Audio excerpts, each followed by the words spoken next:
Hello guys, welcome back to the channel. We are looking at a 2003 Hummer H2.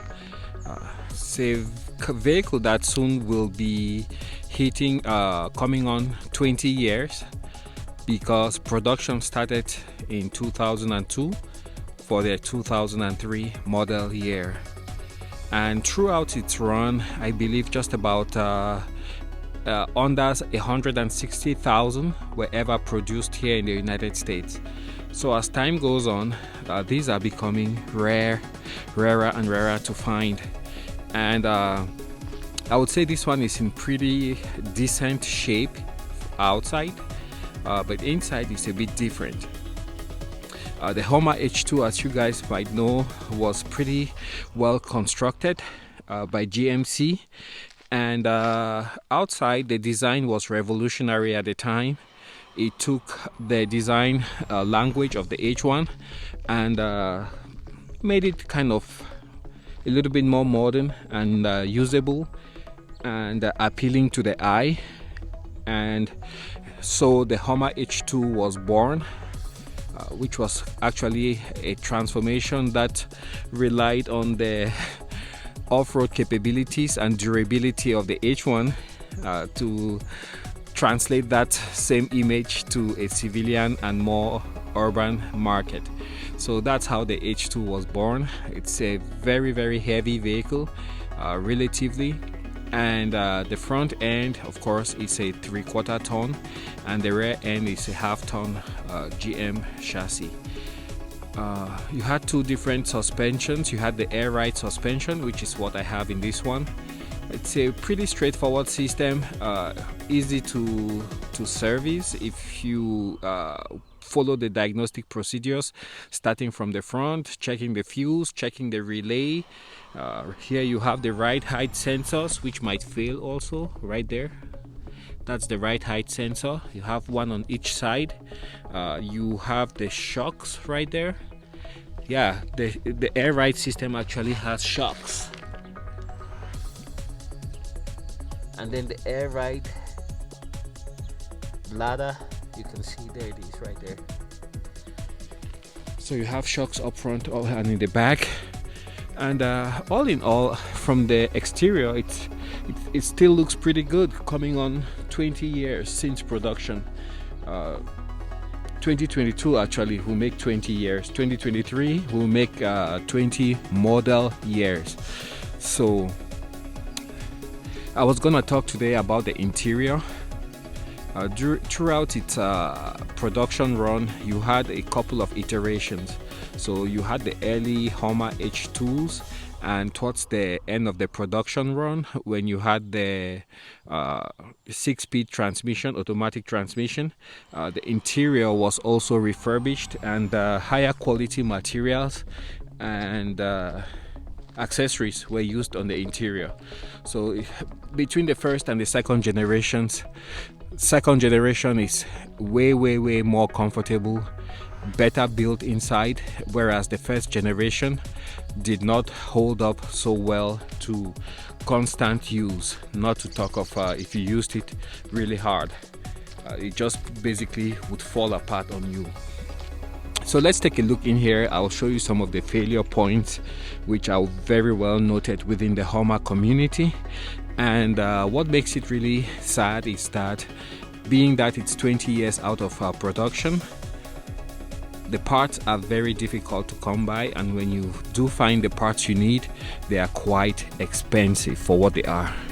So I open up the Hummer. You can see already what the door panel looks like, and here you can see the seat.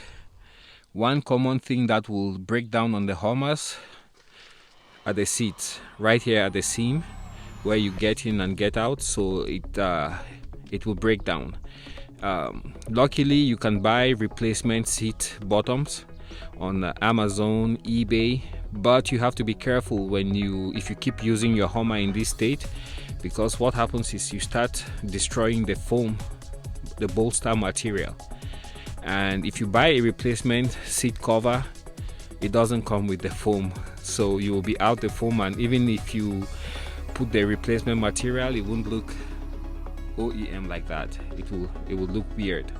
So be very careful if you keep using your Hummer while the seat covering has failed. For the door, you can see the door panels. That's a common failure area. Many people are missing that piece, and then you can see the whole thing vibrates. The whole thing just moves. So this is very well known to also fall apart. And then the quality of the plastics, you see, it's super cheap. It's not a high quality plastic. I mean, cars like the Toyota Camry from this same period had very nice soft touch plastics. So for a vehicle like this, which was quite expensive back in the day, I'm surprised they didn't step up with the plastics. If those had held up with time, I think most Hummers would be worth quite a bit more today. All right, let's step in also. If you look at the controls, they are made of almost the same kind of deal like you would find in some high-end cars like the Lamborghini. So the more you touch the buttons, then they start fading, and you can see here everything is faded where you would touch on a daily basis, and that's what you would have you would be contacting while you are here in the cabin. So those would fail and would make your interior look very dated. All right, you can see there on the passenger seat also have a problem. Other thing I want to talk about, let's go up here. You see the roof light, there's a gasket that holds them in place. They just pop off. If you see that, you just put a screwdriver here and they pop off. But if you look at mine carefully, you might notice there's a little gap. It's supposed to sit flush, but it's not sitting flush at all. So what happens is, if I get anywhere close to water, then the water is going to seep through there and get inside the cabin. Same is true for the rear. So that's one problem with the Hummers, and some people use caulking material, but I think I might just put another layer of that gasket material, and hopefully that helps. So this is what the interior looks like from the driver's perspective, and that's the rear. Disregard the trim piece you see there. I'm working on my tailgate. All right, let's come to the back here. So as you guys can see, there isn't too much leg room in here, so I would imagine the Hummer was really constructed for more of a driver experience. You have the heated seats again, and those are very known to fail, especially up front. I think something might have gone wrong with my heated seat here. Somebody might have commented that there's no heated seat in the middle, so just the two end seats. You have, of course,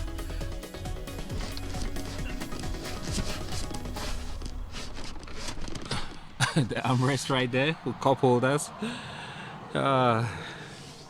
All right guys, that's what I wanted to show you. You can see the trim pieces again here. This one has held, I guess because of it hasn't been used too much, but you see everywhere you look, the thing just seems to be falling apart. Okay, let's continue on the other side. Here you guys can see I'm missing the key lock mechanism, which is sad. And this one, since you didn't have to go through daily cycle of the driver getting in and out, that piece is still there, whereas for the driver side, it's gone. That's a cool way of transferring the air to clear the window. So yeah, that's what I was gonna show you guys for today. I have that accessory switch on there I still haven't found out what exactly that controls, but when I click on it, I hear a relay under the dash that goes off. Got the Hummer on there. I haven't cleaned the interior since I got the vehicle, which is sad. Something I should have done. Just haven't had the time.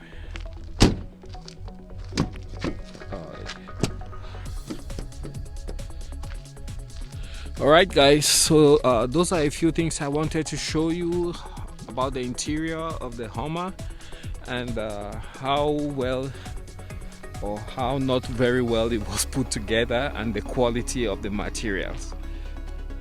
Thanks for joining me, and I'll catch you guys on the next video.